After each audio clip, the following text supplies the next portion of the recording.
안녕하세요. 소중한 시청자 여러분. 반전 미담 TV에 오신 것을 진심으로 환영합니다.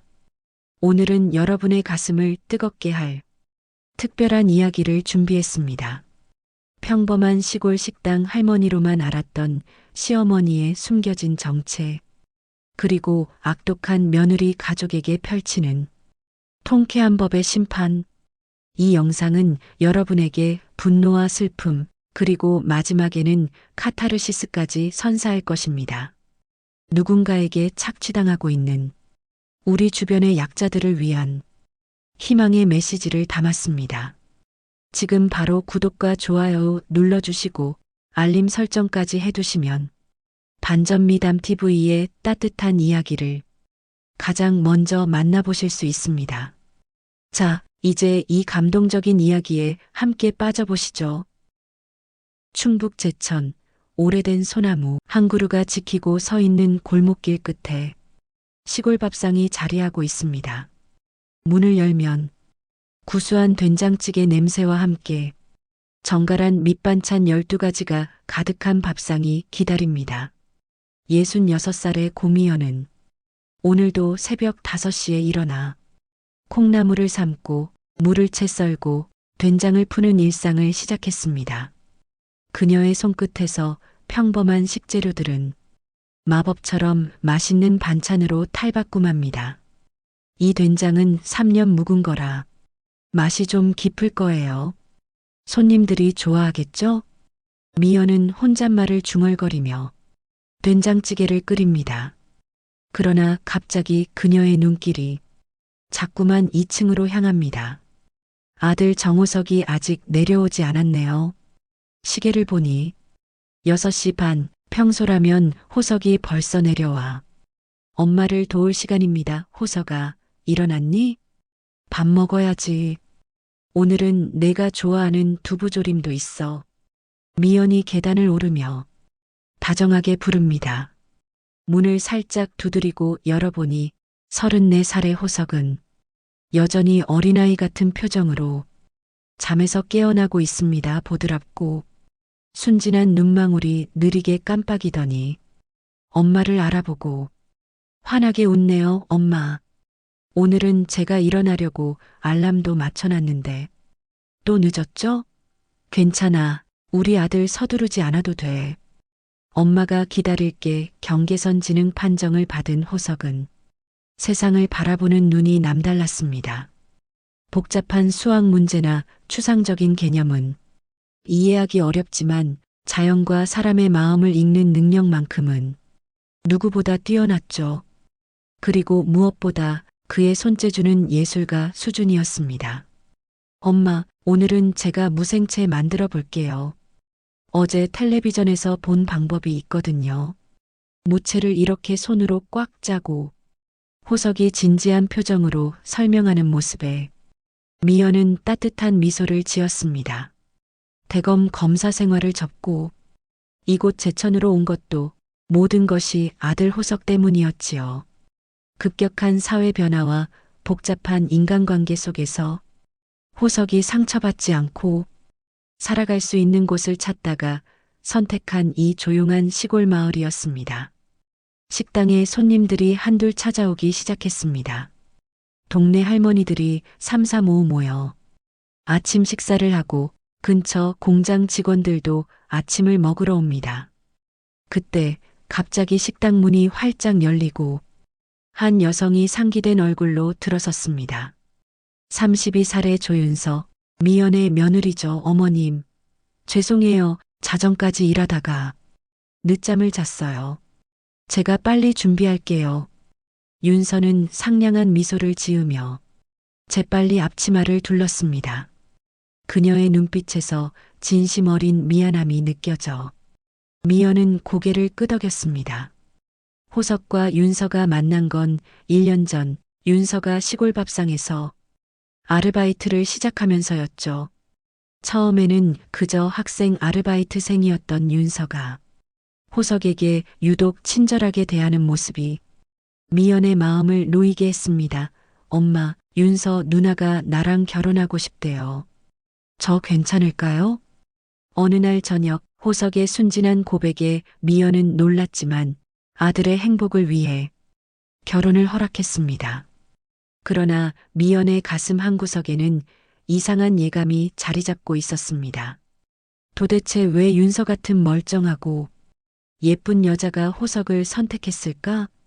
그 의문은 점점 커져갔고 어떤 날에는 미연이 새벽잠을 설치게 만들기도 했습니다. 결혼식을 올린 지 석 달, 시간이 흐를수록 윤서의 표정과 말투가 조금씩 달라지기 시작했습니다. 처음에는 사소한 변화였지요. 호석에게 말하는 목소리가 날카로워지고 미연 앞에서도 짜증을 내는 일이 잦아졌습니다. 특히 손님들이 많은 주말이면 윤서는 이상하게도 아프다며 자리를 비우는 경우가 늘어났죠. 어머니, 이 집이랑 식당은 언제까지 이대로 두실 건가요? 호석이 앞으로 살아갈 길을 생각하면 젊은 부부한테 명의를 이전해 주시는 게 좋지 않을까요? 아침 장사를 마치고 설거지를 하던 어느 날 윤서가 갑자기 꺼낸 말에 미연은 손에 들고 있던 그릇을 떨어뜨릴 뻔했습니다. 그릇을 겨우 잡아 싱크대에 내려놓으며 미연은 차갑게 식어가는 등골을 느꼈습니다. 아직은 조심스럽게 말하지만 윤서의 진짜 의도가 무엇인지 미연은 예리하게 감지했습니다. 윤서야, 그건 너무 성급한 생각이 아닐까? 이제 결혼한 지 얼마 되지도 않았는데. 미연의 말에 윤서는 살짝 인상을 찌푸리더니 이내 달콤한 미소를 지었습니다. 그래도 미리 생각해둬야죠. 어머님도 연세가 있으시니 나중에 갑자기 무슨 일이 생기면 호석이가 감당하기 어려울 수도 있잖아요. 윤서의 말투에서 노골적인 위협이 느껴졌습니다. 갑자기 무슨 일이라니, 마치 미연에게 불길한 일이 생기길 바라는 듯한 뉘앙스였죠. 미연은 속으로 전율했지만 표정을 굳게 유지했습니다. 어떻게 장모가 그런 말을 할 수 있어요? 엄마가 해줄 수 있을 때까지 해주시면 돼요. 호석이 갑자기 나서서 항변했습니다. 평소 자신의 의견을 적극적으로 표현하지 않던 호석의 모습에 미연은 놀랐습니다. 그러나 윤서는 재빨리 호석의 손을 잡고 달래듯 말했습니다. 오빠, 오해하지 마요. 나는 우리가 더 잘 살 수 있게 도와주시는 거라고 생각했을 뿐이야. 엄마가 이제 너무 늙으셨잖아. 우리가 이제 모시고 살아야지 모시고 산다는 말과 달리 윤서의 목소리에는 전혀 공경심이 담겨 있지 않았습니다. 미연은 며느리의 얼굴에서 어떤 계산적인 빛을 포착했습니다. 마치 오래 준비해온 계획의 첫 단계를 실행하는 듯한 표정이었죠. 며칠 후 예고도 없이 윤서의 가족들이 식당을 찾아왔습니다. 60살의 조영만, 윤서의 아버지와 그의 동생으로 보이는 남자, 그리고 2명의 중년 여성이었습니다. 영만은 너무나 친근한 웃음을 지으며 미연에게 말했습니다. 어머니, 정말 오랜만입니다. 저희가 당분간 식당 관리를 도와드릴게요. 이런 식당은 시스템이 중요하거든요. 제가 경영 쪽에 좀 밝아서 허락도 없이 식당 2층에 짐을 풀고 윤서의 가족들이 들어오기 시작했습니다.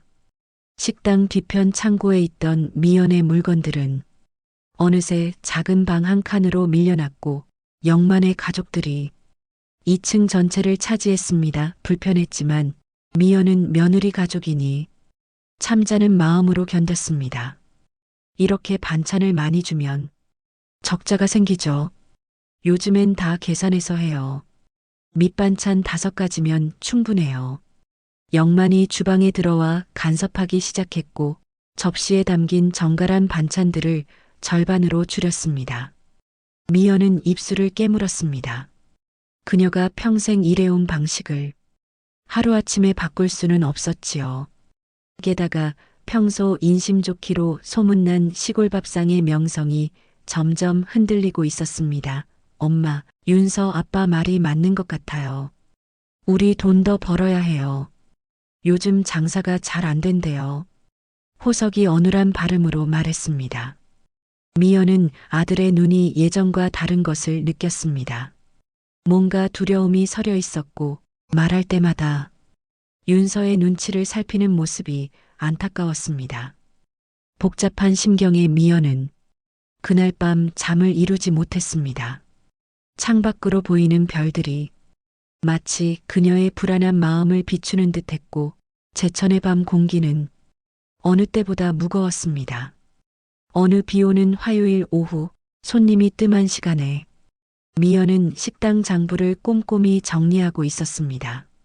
장부를 들여다보던 미연의 눈이 갑자기 커졌습니다. 호석 명의의 계좌에서 매주 금요일마다 50만 원씩 빠져나가고 있었던 것입니다. 처음에는 무슨 회비인가 싶었지만 액수가 너무 컸고 입금자는 모두 조형만으로 되어 있었습니다. 이상하네. 호석이가 돈을 빌려줬나? 미연이 중얼거리던 그때 주방에서 그릇 깨지는 소리가 들렸습니다.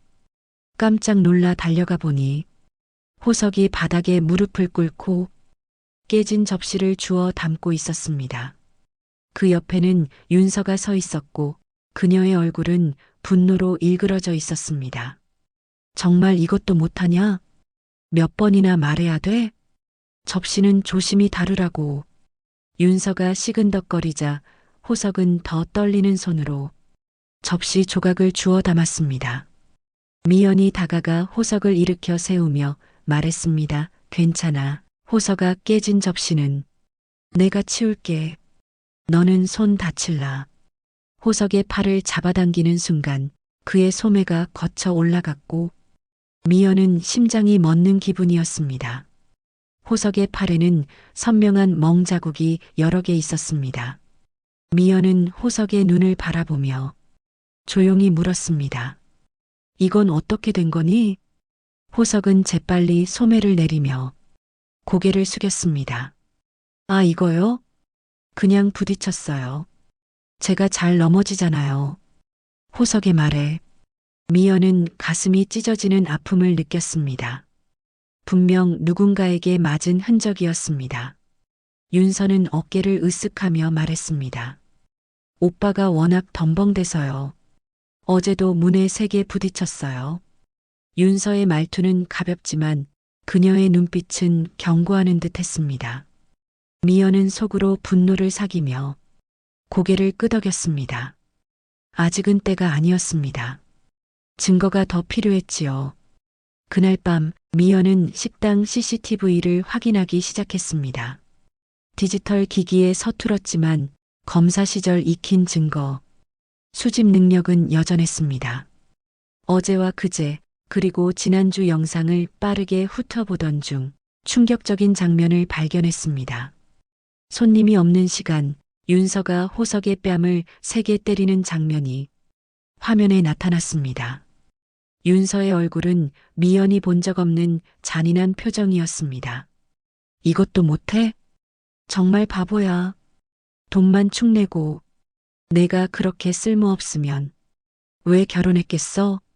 엄마 재산 때문이지.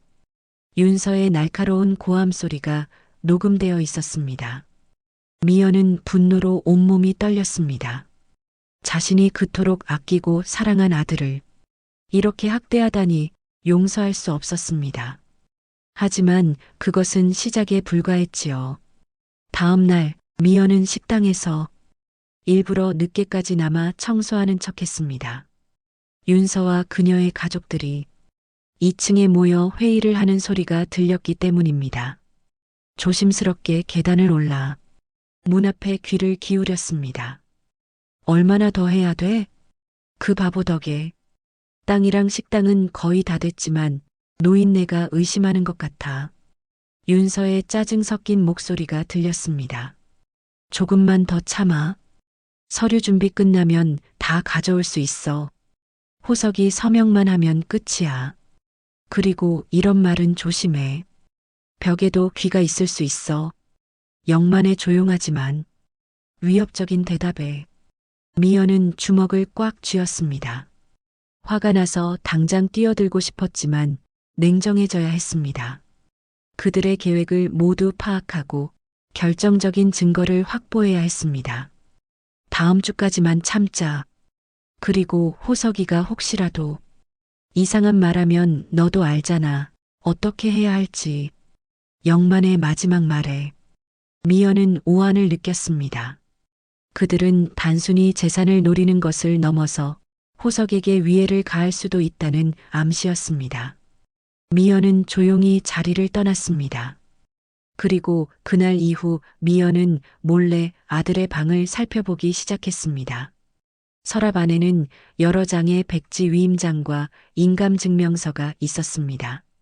모두 호석의 이름으로 된 것들이었고 심지어 호석의 도장이 찍힌 빈 계약서까지 발견했습니다.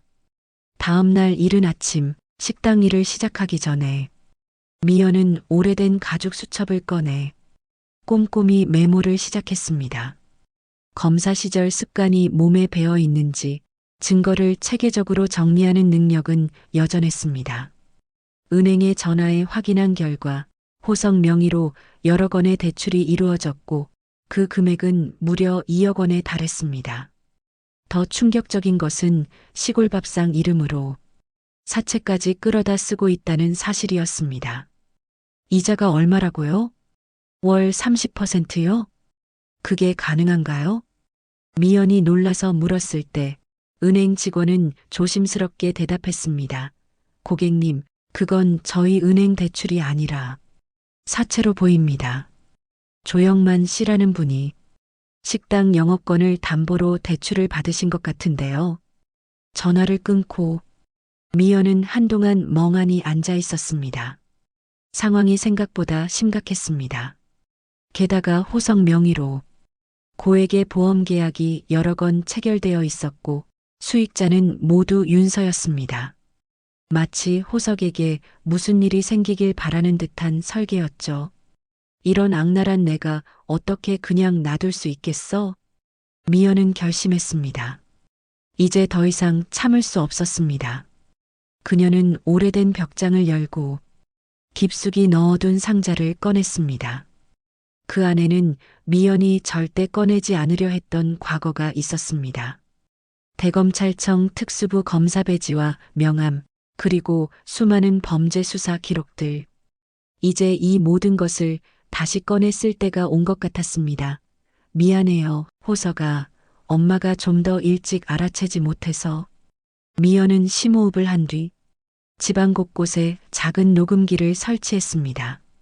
그리고 자신의 방에도 감시 카메라를 달았습니다. 혹시 윤선의 가족이 자신의 방을 뒤질 경우를 대비해서였습니다. 그날 저녁 미연은 호석을 불러 단둘이 이야기할 시간을 가졌습니다. 식당 밖으로 나와 근처 공원 벤치에 앉은 두 사람, 미연은 아들의 손을 꼭 잡았습니다. 호석아, 엄마한테 솔직히 말해주렴. 윤서가 널 어떻게 대하니? 정말로 행복하니? 호석은 고개를 숙인 채 한참을 망설였습니다. 눈물이 그의 볼을 타고 흘러내렸지요. 저는 그냥 착해서 그런 거예요. 윤서 누나가 화내는 건 제가 멍청해서 제가 더 노력하면. 미연은 아들의 말을 듣는 순간 가슴이 무너져 내렸습니다. 호석이 자신의 존재 가치를 의심하게 만든 윤서와 그 가족들에 대한 분노가 치밀어 올랐습니다. 그러나 미연은 감정을 억누르고 침착하게 말했습니다. 아니야, 호석아. 내가 멍청한 게 아니야. 내가 세상에서 제일 순수하고 착한 거야. 그리고 그건 절대 약점이 아니라 내 가장 큰 강점이야. 엄마가 널 지켜줄게. 이제 엄마가 다 알아냈어. 엄마 전 그냥 괜찮아요. 윤서 누나도 나름대로 저를 사랑해요. 가끔 화낼 뿐이에요. 호석의 변명에 미연은 고개를 저었습니다. 아들은 자신이 학대받고 있다는 사실조차 인지하지 못하고 있었습니다. 이것이 바로 윤서 가족이 호석을 표적으로 삼은 이유였겠지요. 순수하고 상처받은 사실조차 모르는 영혼. 호석아, 엄마를 믿어주겠니? 엄마가 모든 걸 바로잡을게. 미연의 말에 호석은 겨우 고개를 끄덕였습니다. 미연은 아들을 꼭 안아주었습니다. 그리고 그날 밤 미연은 오랜만에 정장을 꺼내 입었습니다. 머리를 단정하게 빗고 오래된 서류 가방을 들었지요. 식당은 하루 쉰다는 문구를 붙이고 서울행 버스에 몸을 실었습니다. 목적지는 대검찰청, 미연의 오랜 동료들이 있는 곳이었습니다. 폭력, 사기, 강요, 공갈 이 모든 증거를 확보했습니다. 그리고 이 사람들이 전국적으로 활동하는 다단계 사기 조직일 가능성이 높습니다. 서울 대검찰청 사무실에서 미연은 자신이 수집한 증거들을 펼쳐 보였습니다. 특수부 검사들은 긴장된 표정으로 자료를 검토했습니다.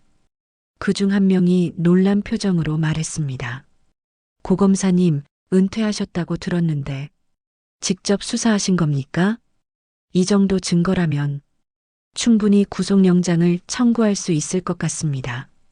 미연은 쓴웃음을 지었습니다. 10년 전 검찰을 떠난 이후 처음으로 돌아온 이곳에서 그녀는 여전히 고 검사님으로 불렸습니다.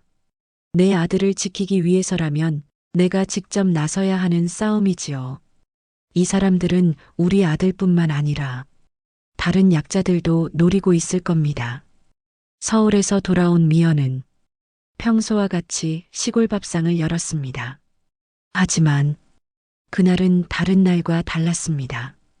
식당 구석구석에 새로운 CCTV를 설치하고 호석의 방에도 작은 녹음기를 숨겨두었습니다. 특수부 검사 시절 익힌 수사 기술을 총동원해 이제 모든 증거를 확보할 준비가 됐습니다. 윤서는 평소와 같이 미연을 대했지만 미연은 윤서의 표정에서 초조함을 읽을 수 있었습니다. 평소보다 자주 핸드폰을 확인하고 손톱을 물어뜯는 습관이 생겼습니다. 무엇보다 영만이 갑자기 보이지 않게 된 것이 윤서를 불안하게 만들었던 것 같습니다. 미연은 의도적으로 넌지시 물었습니다. 오늘 영만 씨는 어디 갔나요? 사흘째 안 보이네요. 혹시 무슨 일 있나요? 윤서는 당황한 듯 눈을 깜빡이며 말했습니다. 아버지는 사업 때문에 대전에 내려가셨어요. 중요한 거래처가 있다고 곧 돌아오실 거예요. 미연은 담담하게 고개를 끄덕였습니다. 이미 영만이 다단계 불법 영업 조직을 운영하고 있다는 사실을 파악했기 때문이죠. 대전은 영만의 주요 활동지였고 그곳에서 여러 명의 피해자를 양산하고 있었습니다.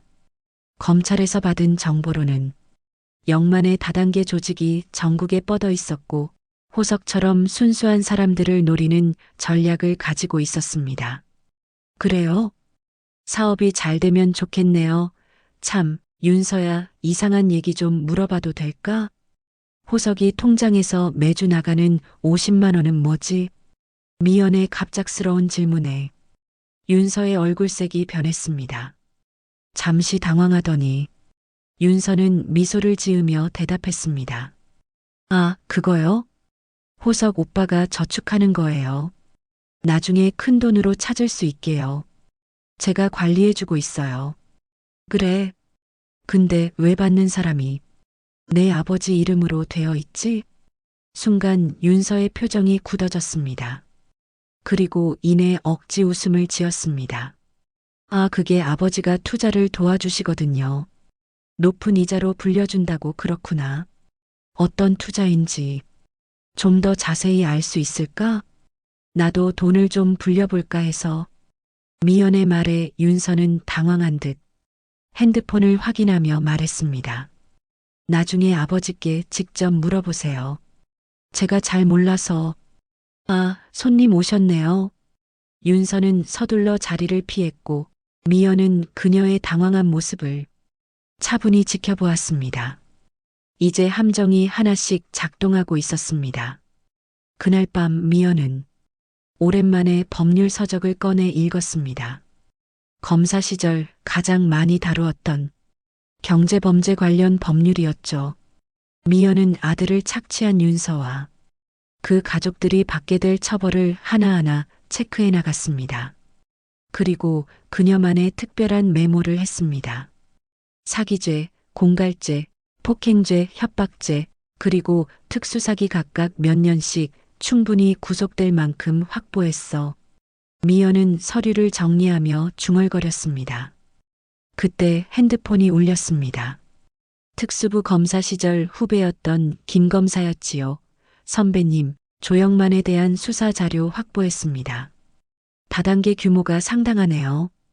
전국 피해자만 100명이 넘고 피해액은 수십억 원에 달합니다. 무엇보다 호석 씨 같은 발달장애인들을 노린 전력이 5건이나 발견됐습니다. 미연은 분노를 억누르며 차분히 대답했습니다. 고마워요. 내일 모든 걸 끝낼 거예요. 우리 호석이뿐만 아니라 다른 피해자들도 구제할 수 있겠네요. 선배님, 너무 위험하게 나서지 마세요. 저희가 지원해 드릴게요. 괜찮아요. 이건 내 싸움이에요. 내일 점심시간에 모든 걸 마무리할 겁니다. 다음 날 아침, 미연은 평소와 달리 화려한 옷차림으로 나타났습니다. 오랜만에 꺼낸 정장과 구두, 그리고 손목에는 검사 시절 늘 착용하던 금장 시계가 반짝였습니다. 머리도 우아하게 올려 묶어 단정한 모습이었지요. 윤서는 미연의 달라진 모습에 의아한 표정을 지었습니다. 어머니, 오늘 어디 가세요? 왜 이렇게 차려입으셨어요? 아니, 특별한 손님을 맞이할 예정이라서. 미연의 말에 윤서는 더 이상 묻지 않았지만 불안한 기색이 역력했습니다. 그리고 정확히 11시, 미연이 기다리던 특별한 손님이 도착했습니다. 검찰 수사관 4명과 형사 2명이 식당 문을 열고 들어섰습니다.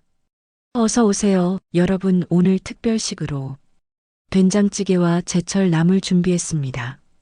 미연이 검찰 수사관들을 마치 평범한 손님처럼 반갑게 맞이했습니다. 수사관들은 미리 짜놓은 각본대로 일반 손님인 척 테이블에 앉았습니다. 윤서는 경찰과 검찰이 들어오는 모습에 창백해졌지만 아직 그들의 정체를 알아차리지 못한 듯 했습니다. 그때 식당 문이 다시 열리고 수갑이 채워진 채 영만이 들어왔습니다. 그를 이끄는 사람은 다름 아닌 미연의 후배 김 검사였습니다. 이게 무슨 일이죠? 왜 우리 아버지가?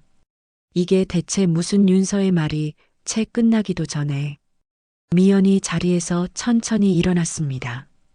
그리고 가방에서 하나의 명함을 꺼내 테이블 위에 조용히 올려놓았습니다. 대검찰청 특수부 검사 고미연입니다. 당신들 끝났어요. 윤서는 믿을 수 없다는 표정으로 명함을 바라보았습니다. 손이 떨리기 시작했고 얼굴이 하얗게 질렸습니다.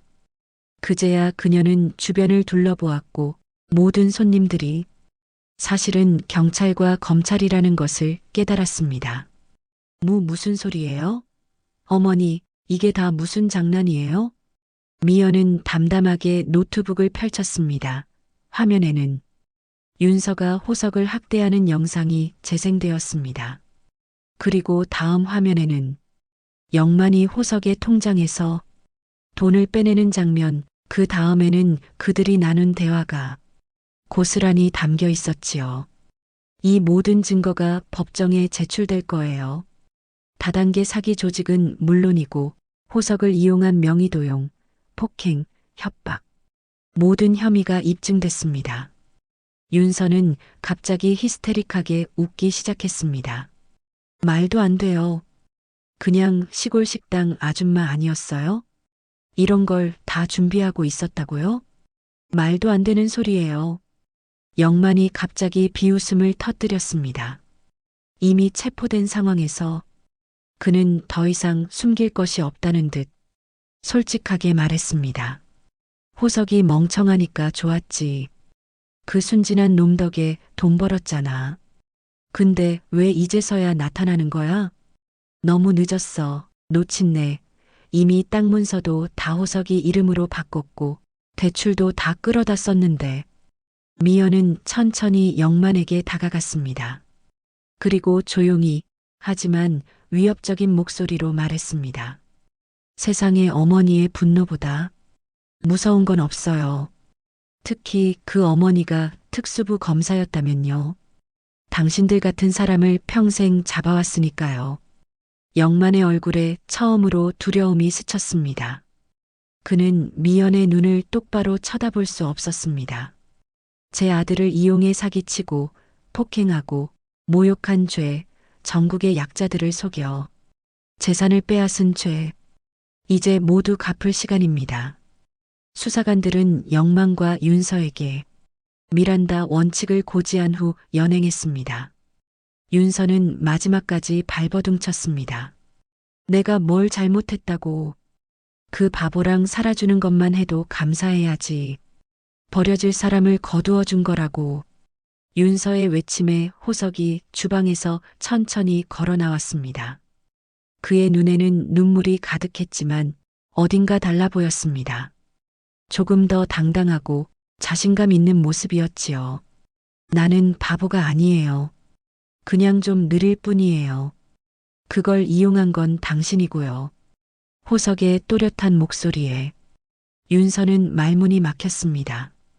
호석은 어머니에게 다가가 꼭 안아주었습니다. 엄마, 저 무서웠어요. 하지만 이제 다 괜찮아요. 엄마가 계시니까요. 미연은 아들을 꼭 안아주었습니다. 오랜 시간 숨겨왔던 자신의 과거가 오히려 아들을 구하는 힘이 되었다는 사실이 기적처럼 느껴졌습니다. 괜찮아, 호석아. 이제 우리 둘이 다시 시작하자. 엄마가 지켜줄게. 윤서와 영만 일가가 구속된 후 호석은 한동안 말이 없었습니다. 트라우마가 깊었던 것이죠. 매일 밤 악몽에 시달리기도 했고 갑자기 공황 발작이 일어나 숨을 쉬지 못하는 일도 있었습니다. 미연은 아들을 데리고 매일 심리 상담을 받기 시작했습니다. 시간이 걸리겠지만 호석의 상처는 반드시 치유될 거라고 미연은 굳게 믿었습니다. 엄마, 난 왜 이렇게 쉽게 속았을까요? 윤서 누나가 처음부터 저를 이용하려고 했던 건데. 상담을 받고 돌아오는 길 호석이 눈물을 글썽이며 물었습니다. 미연은 아들의 손을 꼭 잡아주었습니다. 호석아, 그건 내 잘못이 아니야. 내가 순수하고 맑은 마음을 가졌기 때문에 사람들을 의심하지 않는 거야. 그게 내 약점이 아니라 가장 큰 장점이란다. 세상은 그런 순수함을 가진 사람들 덕분에 아직 살만한 곳이 되는 거야. 호석은 고개를 끄덕였지만 여전히 자신을 신뢰하지 못하는 눈치였습니다. 그날 밤 호석이 미연의 방을 조심스레 두드렸습니다. 엄마, 들어가도 될까요? 그럼 우리 아들 들어오렴. 호석은 침대 끝에 앉아 잠시 망설이다가 물었습니다. 엄마가 왜 검사 일을 그만뒀어요? 엄마는 분명 좋은 검사였을 텐데.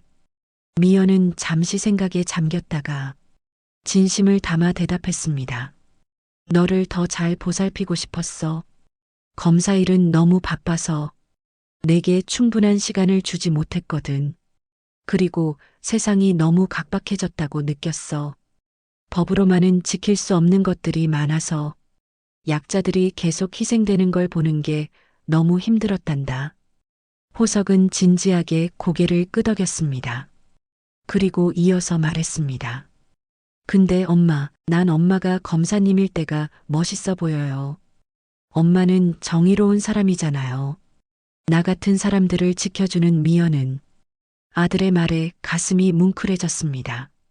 자신이 숨기려 했던 과거를 아들은 오히려 자랑스럽게 생각하고 있었습니다. 어쩌면 자신이 검사직을 그만둔 것이 옳은 선택이었는지 다시 생각하게 되었습니다. 윤서 일가의 사건은 뉴스에 크게 보도되었습니다. 대검 특수부 출신 시어머니의 반격이라는 제목으로 사회적 이슈가 됐죠. 특히 이들이 호석 같은 경계선 지능이나 지적 장애가 있는 사람들을 노린 다단계 사기를 벌였다는 사실이 알려지면서 많은 사람들의 공분을 샀습니다. 이 사건을 계기로 경계선 지능 대상자 보호법 제정에 대한 논의가 국회에서 활발히 이루어지기 시작했습니다. 호서가 우리 식당을 새롭게 시작해볼까?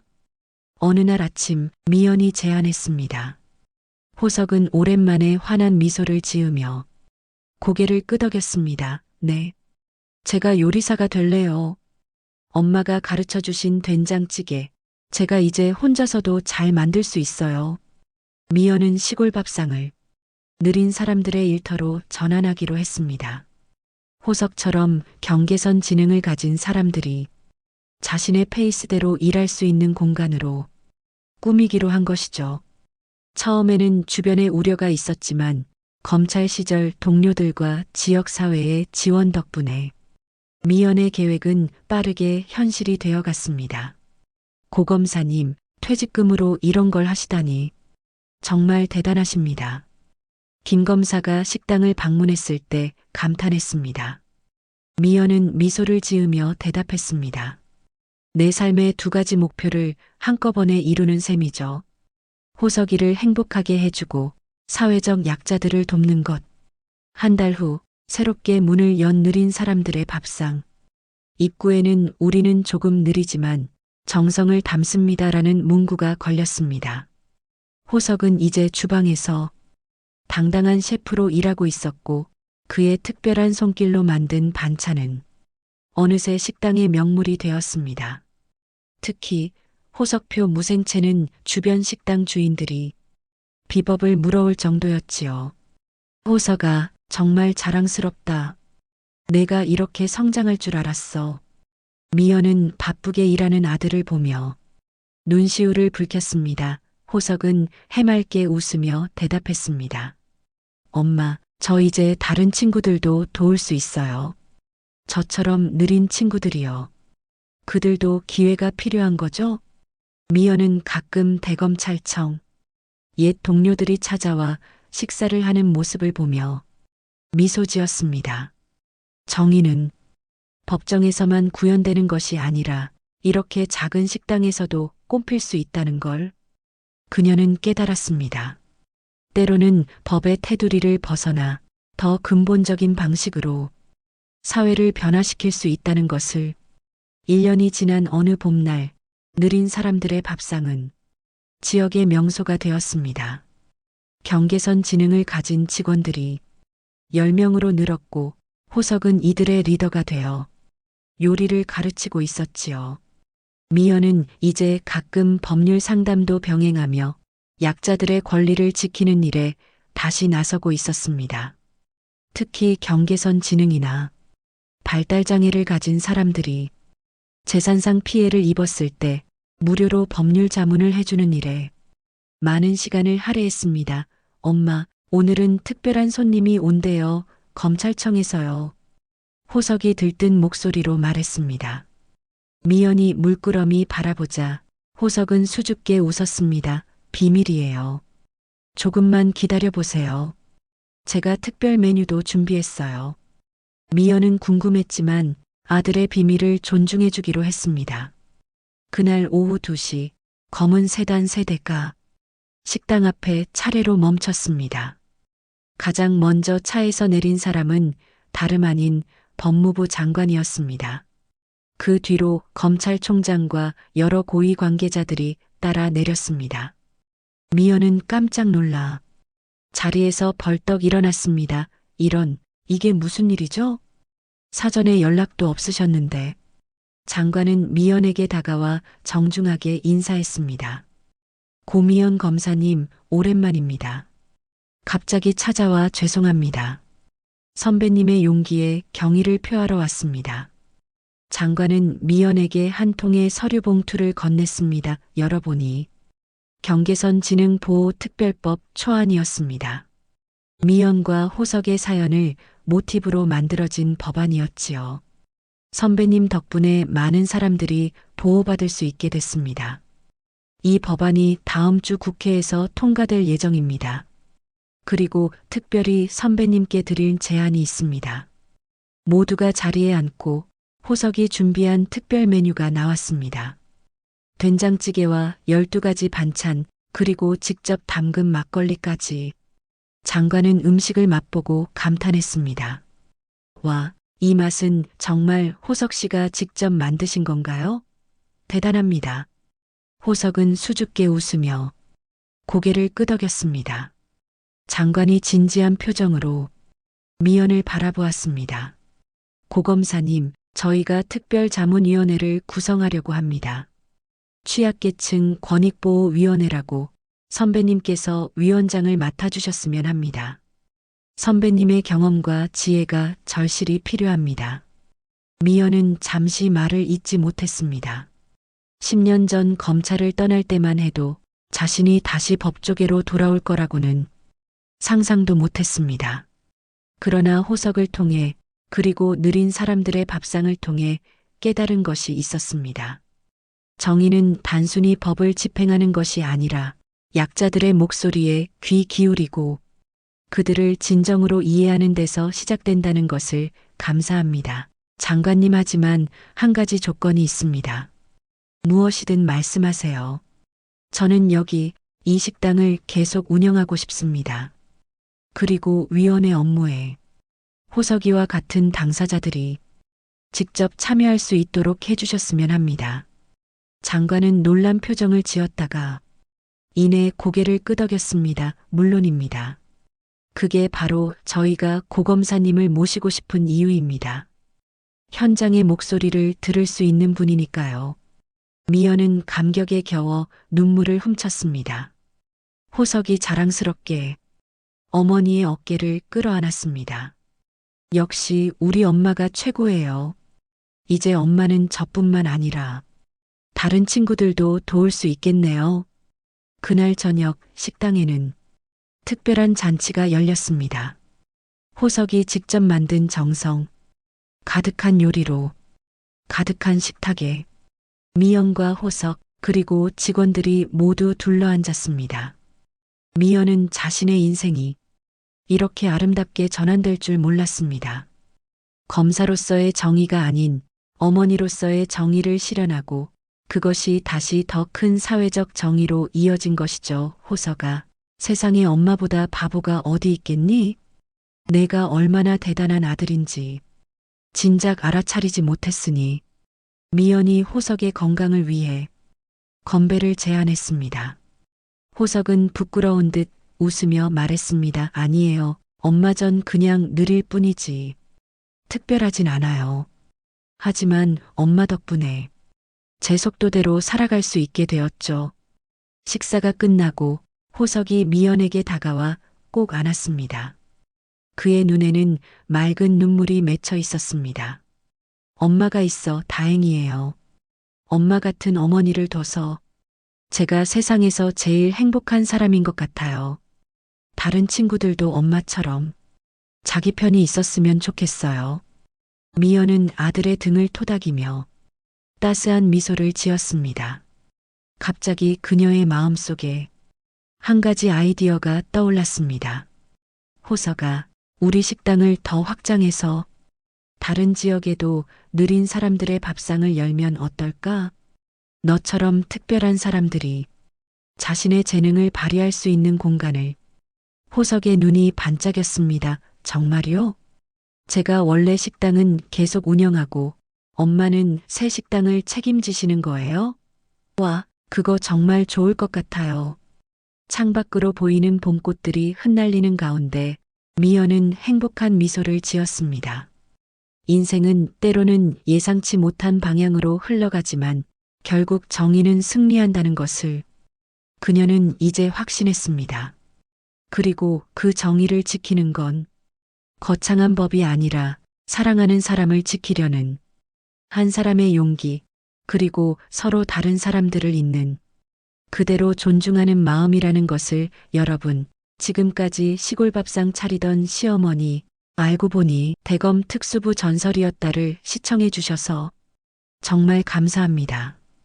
이 이야기가 여러분에게 작은 위로와 용기가 되었길 바랍니다. 세상에는 약자를 노리는 사람들이 있지만 그들보다 더 강한 정의와 사랑이 있다는 것을 기억하세요.